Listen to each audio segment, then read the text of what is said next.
Today, I am thankful that I get to do chores in the cool part of the day. Because later this week, I don't think there's going to be a cool part.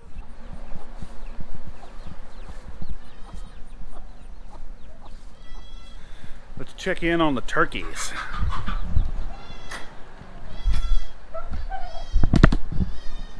How's everybody managing in here? That big white turkey's only got about another week and a half, 2 weeks left.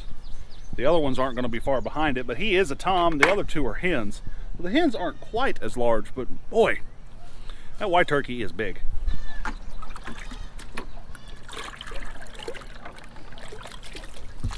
I hate that they've been in that brooder as long as they have been too. It's just the way things go sometimes. It's wasn't my plan, but you know, here we are. I think I've got a solution on how to take care of that. I just hope I get it done in time to make a difference.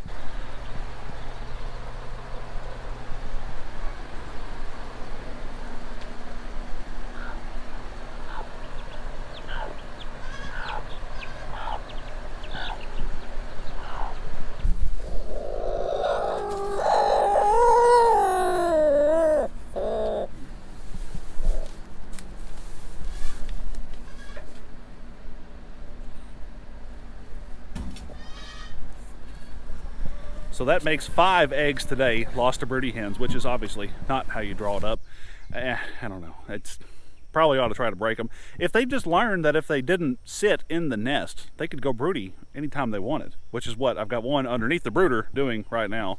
Not trying to get her out, and she's gathered up a whole bunch of eggs, and it's whatever. You know what? You're out of there, and it's too much trouble for me to reach you. So I'm not going to fool with that. But those are in the laying boxes, and of course they're just stealing eggs every day. Come on, ladies. The good news is, at least they don't go to waste. The dogs enjoy them. It's good for them. Extra calcium, extra protein, all that extra stuff that dogs need. They don't go to waste. It just, you know, it's a bummer, but that's life, I guess. This here is my latest project. So I am absolutely in love with the Siskovich style, modified Siskovich style chicken tractor that I built last time.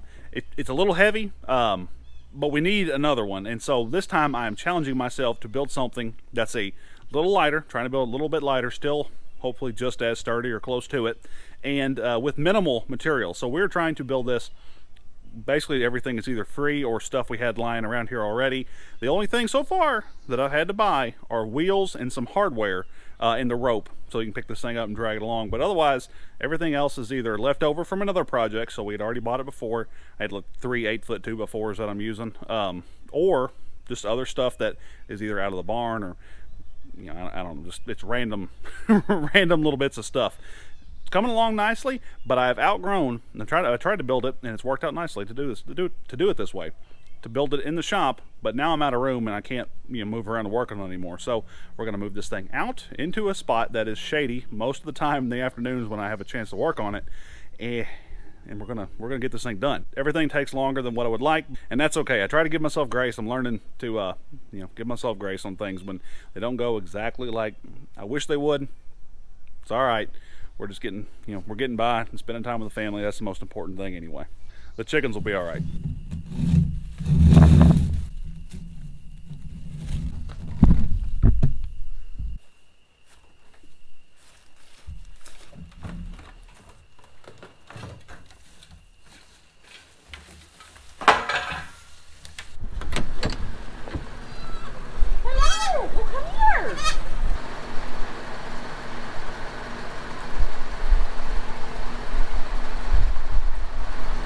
Little babe here is doing good, eating good, playing. Her and Ricky are actually friends when she's not eating, because when she's eating, Ricky just tries to steal her bottle.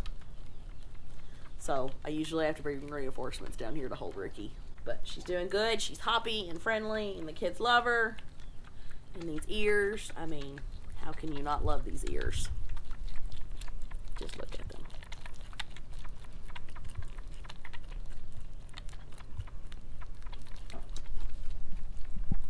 God. Oh, go ahead. I know. Oh, I'm about to get attacked. Ricky. Ricky. You're still the baby.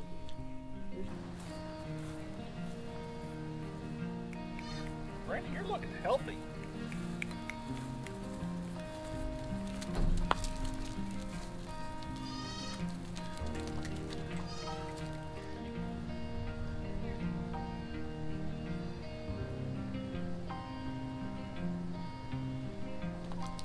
So my plan with this new A-frame chicken tractor, I think it's more of a chicken coop that's mobile. I don't know, we'll keep calling it, probably use them interchangeably, I guess. But my plan with it is we have these Golden Comet hens. We got about 16 of them. You know, we tried to sell a few of them, had them listed up on Craigslist, which, you know, I don't enjoy that process. It's just, I don't know. But I don't mind having the birds. Selling them is more about, well, we don't really have enough space for them. So instead of trying to get rid of them, especially cheaper than what, I really don't want to sell them for less than what I think they're worth. We're just building another coop, and we're going to move these birds into the coop, have layer boxes and everything set up, and there's some nesting boxes for them to be in, and plenty of roost space. So it'll be, you know, a mobile chicken coop that we'll move every day or every couple of days. It is 8 foot by 8 foot.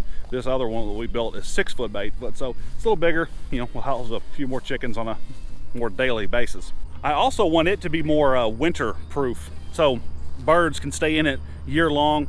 It'll be small enough they can huddle together and keep warm, but I want to be able to keep the cold, any breeze or certainly any weather, but you know, more of the wind is what I'm concerned about. I think they'll be fine with the roof covering, but keeping the wind or any driven rain or anything like that, keep that off of them so they can stay in it year long, because the one we have now is great for probably 3 seasons, but winter it'd be a little chilly. And then of course, once these chickens are out of this tractor, the turkeys can move into it, either 2 or 3, however soon I can get it done. And that way, those turkeys can be out on pasture for, you know, a little while. They're going to do their part, and once the turkeys are out of it, maybe we put a few other birds in it. Maybe we, you know, divide these up. I don't know. I'll have this awesome little thing that we can do whatever we want with. And that is the best part.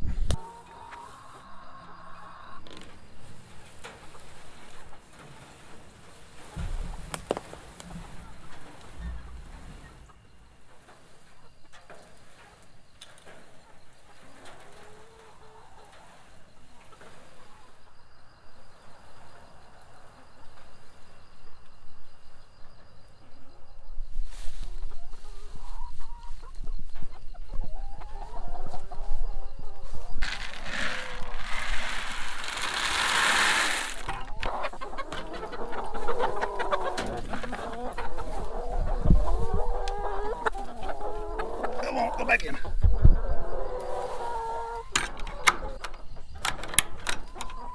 I'm glad I had a chance to flip that tractor around tonight, because if those birds had already made it up onto the roost, that would have been much more difficult, and I don't need any extra weight in there. It's already heavy enough. So something I've been thinking about, and I really want to hear this from you, what is the hottest that you can remember it being? Because it's really not that hot here yet. It's going to be probably the hottest of the year here in another few days. But here in Kentucky, when that heat and the humidity really ratchet up, I mean, it's a shock to the system. For me, I think the hottest that I can remember being was when I was in high school playing football. We had been away at a camp, which was closer to central Kentucky. We're in western Kentucky, but the humidity was way down and it wasn't too bad.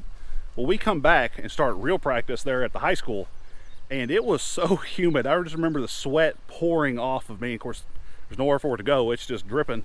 There's no evaporation taking place when the humidity's that high. And that was absolutely miserable, and it took probably a full week to really get reacclimated to what heat really felt like. And of course, there's no shade, and there's absolutely nowhere to get away from the sun or the heat. There's just nothing you can do about it other than just stay hydrated and pray. But I know somebody watching this has a better story, so go ahead and drop it down in the comments. Well, thank you so much for coming out along, hanging out with us tonight, doing evening farm tours. Really appreciate you watching our videos. Thank you so much. My name's Reagan. I'm Megan. This is the GWP Homestead. We'll see y'all soon. Bye, guys.